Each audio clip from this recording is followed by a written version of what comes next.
Oi, pessoal, bem-vindos. Olha, que a semana de todo mundo seja muito abençoada, viu? Amém. Hoje, a gente vai mergulhar num assunto que, para muita gente na fé, assim, gera um pouco de dúvida, né?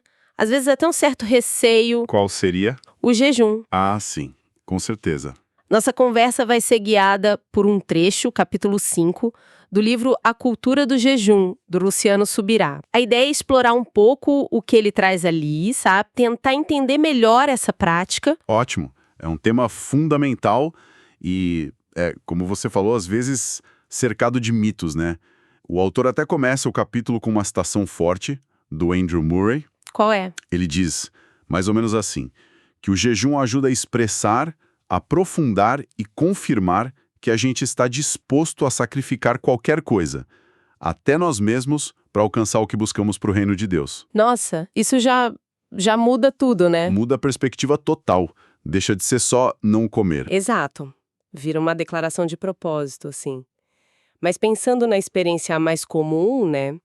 O próprio autor conta que cresceu num lar cristão. Ouvia falar de jejum, mas... Mas não entendia direito. Isso, além do básico. É ficar sem comer. Acho que muita gente se identifica com isso. Sem dúvida. Ele até lembra do pai pastor, que tinha o compromisso de jejuar todo 15 de novembro. Pelo avivamento no Brasil, Que fortes. Um exemplo marcante, né? Mas ele admite que ficava com perguntas.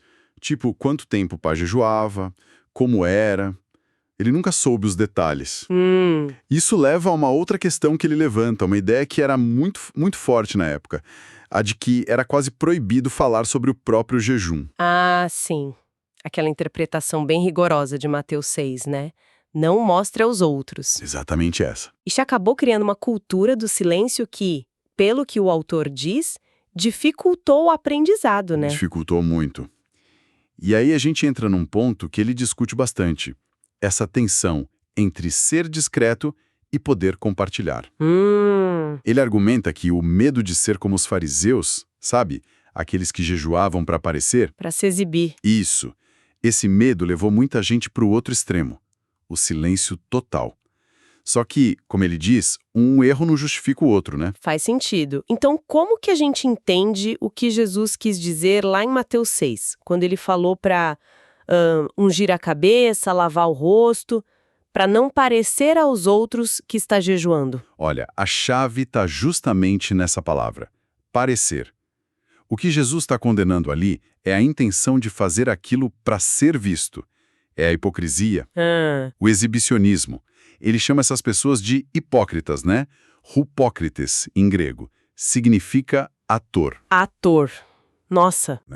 Estavam encenando uma espiritualidade para ganhar o quê? Aplauso humano. Essa era a recompensa deles. Já receberam. Entendi. Agora, quem busca o Pai em secreto, esse sim vai ser recompensado por ele. Veja bem, não tem ali uma proibição explícita de que alguém saiba ou de comentar sobre o jejum, desde que a motivação seja correta. Tá. Então o problema não é se os outros ficam sabendo. É a pessoa querer que saibam para ser admirada. É isso. Exatamente isso. A busca pela admiração. O autor até traz uns exemplos da Bíblia que ficam difíceis de explicar se o silêncio tivesse que ser absoluto, né? Tipo quais? Bom, como a gente saberia do jejum de 40 dias de Jesus? Alguém contou, provavelmente ele mesmo, depois. É verdade. E os jejuns coletivos da igreja lá em Atos 13, o Espírito Santo falando enquanto eles jejuavam e oravam. Como esconder isso? Era algo público, da comunidade. Impossível esconder, né? Pois é. E tem outra fala de Jesus, ali no mesmo Sermão do Monte, que a gente precisa considerar junto. Mateus 5,16. Qual é essa? Assim brilhe também a luz de vocês, diante dos outros, para que vejam as boas obras que vocês fazem e glorifiquem o Pai de vocês. Ora, se tudo fosse secreto, como a luz ia brilhar? Como as boas obras iam levar glória para Deus e não para a pessoa. Entendi. Então o equilíbrio está na motivação. A pergunta é, para quem eu estou fazendo isso? É para minha imagem ou é para Deus? Precisamente. O centro da questão é o coração. O autor usa até o exemplo das esmolas, que está ali junto em Mateus 6. A condenação é a mesma.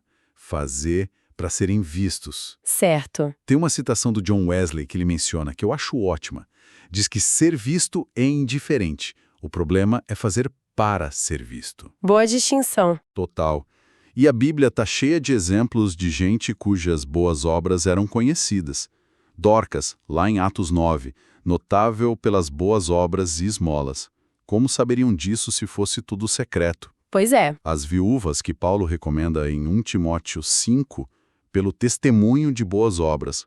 Como seriam recomendadas assim? Faz todo sentido. E aquele contraste em Atos, né? Barnabé, que doou com sinceridade, Isso. e Ananias e Safira, que mentiram buscando reconhecimento, é a intenção, né? O coração. É o coração. Sempre volta para aí. O mesmo vale para a oração. Jesus orava e isso inspirou os discípulos. Tanto que pediram, ensina-nos a orar. É verdade. Mas, ao mesmo tempo, ele condenou a oração feita na esquina, só para chamar a atenção. A parábola do fariseu e do publicano também, né? Lucas 18. O erro do fariseu não foi jejuar. Não. Qual foi, então? Foi o orgulho, a autoconfiança, o desprezo pelo outro. Ele confiava em si mesmo, diz o texto. Jejuava, dava o dízimo, mas o coração estava no lugar errado. Nossa, muito claro isso. E tem uma frase do John Piper, que o autor cita, que resume bem. A questão não é se sabem, mas se você deseja que saibam para se deleitar na admiração deles. Uau, isso é libertador, né? Ter essa clareza sobre a motivação. Então, quer dizer que compartilhar uma experiência de jejum, se o coração estiver no lugar certo, para edificar, para ensinar, para glorificar a Deus, Sim, não só pode, como pode ser bom. pode ser ótimo. E isso já conecta com outra coisa que o autor fala, o poder do exemplo, da inspiração. Exatamente. O testemunho genuíno tem um poder imenso. O próprio autor conta que ele mesmo começou a jejuar, ainda bem jovem, porque ouviu relatos de outros irmãos. Sério? Sim, antes mesmo de entender toda a teologia por trás. Ele diz que é grato por essas pessoas que o inspiraram, mesmo que na época ele não soubesse direito o que estava fazendo. Que legal isso. E a Bíblia valoriza muito o exemplo, né? Jesus lavando os pés e dizendo, fiz isso como exemplo para vocês. Exato, João 13. Paulo falando, sejam meus imitadores, como eu sou de Cristo. 1 Coríntios 11:1. A liderança cristã é muito baseada nisso, né? Ver a fé na prática. Hebreus 13:7 fala para imitar a fé dos líderes, observando o resultado da vida deles. E o autor conta uma história pessoal dele sobre isso, não conta? Do primeiro jejum? Conta sim, aos 15 anos. E foi algo meio, assim, atrapalhado, sabe? Como assim? Ele pulou o almoço, mas tomou um refrigerante. Ah, não. Pois é, mas o foco dele era orar por um amigo que estava buscando o batismo no Espírito Santo. E ele conta que ouviu críticas na época, gente falando, isso é só um regimezinho. Imagina a frustração dele. Mas deu certo. A oração... Deu. Naquela mesma noite, o amigo recebeu o batismo. Nossa. Que incrível. Mesmo com um jejum imperfeito, a intenção, a busca, estavam ali. E Deus respondeu. Isso marcou muito ele. Mostrou o potencial da prática, mas também a dificuldade de aprender quando todo mundo fica quieto, né? Com certeza, se ninguém compartilha, como se aprende os detalhes, as nuances? Exato. Ele foi aprendendo aos poucos, ouvindo um aqui e outro ali, tentando imitar, buscando. E ele menciona leituras que ajudaram também, né? Menciona sim. Curiosamente, um livro que nem era sobre jejum, chamado O Vinho Novo é Melhor, do Robert Tom. Tinha um relato lá de um jejum de 14 dias. Uau! E isso acendeu nele a vontade de buscar experiências mais longas. Depois, já com mais prática, ele leu livros específicos que foram muito importantes. O da Valnice Milhomens Coelho, O Jejum e a Redenção do Brasil. Já ouvi falar desse. E um do Mai Shavda, O Poder Secreto da Oração e do Jejum. Desse ele diz que dá até fome de jejuar. Que interessante, fome de jejuar. Mas ele ressalta uma coisa. Apesar das leituras serem boas, a maior inspiração veio de pessoas reais, gente conhecida que compartilhava as experiências com discrição. Ah, Muitas vezes depois do jejum, numa conversa particular ou para ilustrar um ensino.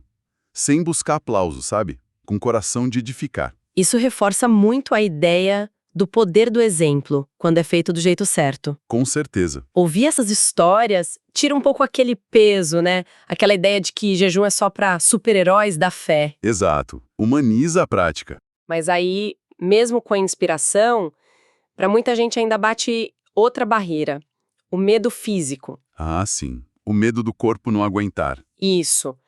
Será que eu consigo? Será que faz mal? E o autor também entra nessa parte, né? O que é ótimo. É fundamental falar disso. Ele mesmo admite que no começo tinha medo. Chegou a pensar que podia até morrer de fome. Sério? É o que ele conta. É um receio comum, né? Muitas vezes vem da falta de informação. Por isso é tão importante falar do jejum de forma equilibrada, ensinar a base bíblica, as motivações corretas, mas também desmistificar esses medos sobre o corpo. E claro, né? Praticar o que se ensina, para não ser como os fariseus que Jesus criticou. Dizem, mas não fazem. Com certeza. Então, vamos lá. Encarar esses medos. O autor argumenta que jejuar, via de regra, é algo natural para o corpo. É isso. Basicamente, sim. Pode ter um mal-estar no começo. Pode. Especialmente em jejuns mais longos. Tipo o quê? Dor de cabeça? Dor de cabeça, às vezes um pouco de fraqueza. São sintomas comuns de desintoxicação, principalmente nos primeiros dias. Depende muito da alimentação que a pessoa tinha antes, se preparou o corpo, mas ele diz que é passageiro. E aquela desculpa clássica. Ah, mas eu sinto muita fome. O autor até brinca com isso, mas a ideia é essa mesmo. O medo real não é da fome em si, mas do que a gente acha que essa fome vai causar no corpo. Entendi. E aí ele traz informações bem interessantes baseadas em estudos mais recentes, como os do Dr. Jason Fung, que escreveu o Código da Obesidade, para mostrar como o corpo, na verdade, lida muito bem com isso. Essa parte é fascinante, porque desmonta muita crença que a gente tem, né? Como funciona essa adaptação do corpo, então? Olha, de forma bem simplificada, o Dr. Fung explica que nosso corpo tem, basicamente, duas fontes principais de energia. A glicose, o açúcar, né? Que é para uso mais rápido. Certo. E a gordura, que é nosso estoque de longo prazo. Quando a gente jejua, o corpo primeiro usa a glicose que está mais fácil ali. A que veio da última refeição e a que está guardada no fígado na forma de glicogênio. E isso dura quanto tempo, mais ou menos? Dura aí umas 24 horas, talvez um pouco mais, um pouco menos. É o estoque de acesso rápido. Ok.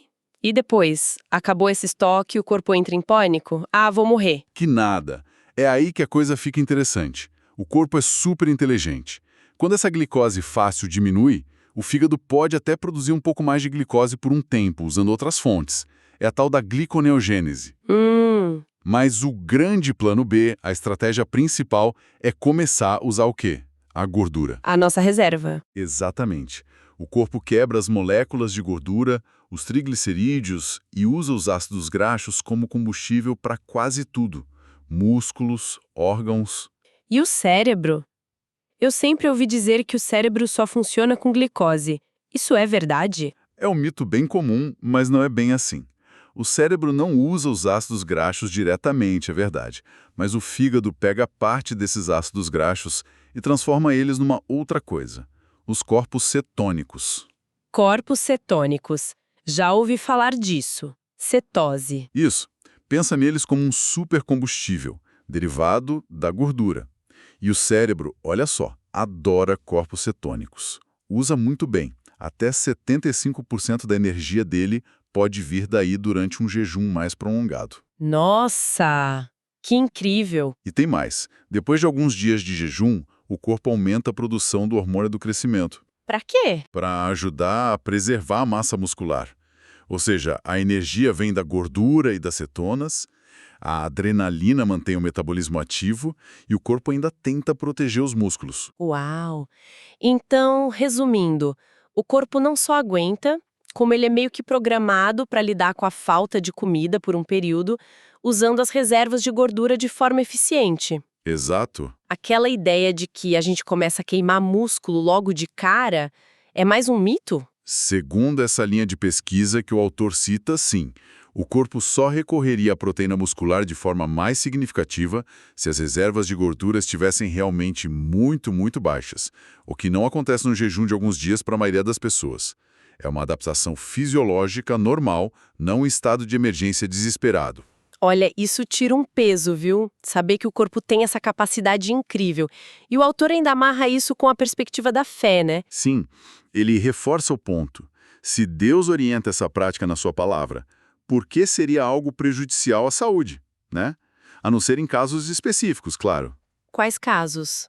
Ele menciona que vai detalhar isso depois no livro, mas geralmente se refere a pessoas com certas condições médicas pré-existentes, grávidas, mulheres amamentando, são situações que exigem cuidado e orientação específica. Entendi. São as exceções. Isso. Mas a regra geral para a maioria das pessoas saudáveis é que o jejum é uma prática segura e viável. Nossa, que alívio ouvir isso de forma tão clara. O medo muitas vezes vem da falta de conhecimento mesmo, né? Com certeza. O incentivo final dele, então, é para começar aos poucos, ser progressivo Exato. e descobrir os benefícios, tanto espirituais quanto os físicos, na própria prática. Perfeito. E todo esse entendimento, né? Tanto o teológico sobre a motivação, o exemplo, quanto o fisiológico sobre o corpo, tudo isso prepara o terreno para o porquê jejuar, que ele vai aprofundar mais para frente no livro. Deus quer despertar não só a compreensão, mas a prática mesmo. Que conversa boa, muito esclarecedora. Então, recapitulando rapidinho, a gente viu que o jejum é bíblico, é importante, que falar ou não sobre ele depende da motivação do coração, o foco é Deus, não o aplauso. Uhum. Vimos o poder do exemplo para inspirar e ensinar. E, finalmente, desmistificamos um bocado aquele medo físico, né? O corpo é super adaptado para usar a gordura como energia. Se a gente junta tudo isso, percebe que o jejum, quando bem compreendido, vai muito além de só ficar sem comer, né? É uma ferramenta espiritual potente para reorientar o coração, a mente, fortalecer a busca por Deus. Exato. E fica até uma reflexão, né? Pensando nisso tudo, como seria, para quem está ouvindo, talvez incorporar essa prática na própria jornada, mesmo começando pequeno? Que diferença poderia fazer na conexão com Deus? Ou em tirar um pouco o foco das nossas necessidades imediatas para olhar para algo maior? Como que essa experiência na prática pode aprofundar o entendimento que a gente discutiu aqui? É algo para se pensar seriamente, né? Uma ferramenta à disposição. Com certeza. E vale lembrar mais uma vez que essa nossa conversa foi toda inspirada nos trechos do capítulo 5 do livro A Cultura do Jejum, do Luciano Subirá. Um material muito rico. E olha, fiquem ligados, porque logo mais a gente volta com mais análises focadas nesse mesmo livro. Tem muito mais para explorar ali. Com certeza, foi ótimo conversar sobre isso hoje. E igualmente. Pessoal, muito obrigada pela companhia de vocês hoje. Que Deus abençoe muito a todos. Que Deus abençoe.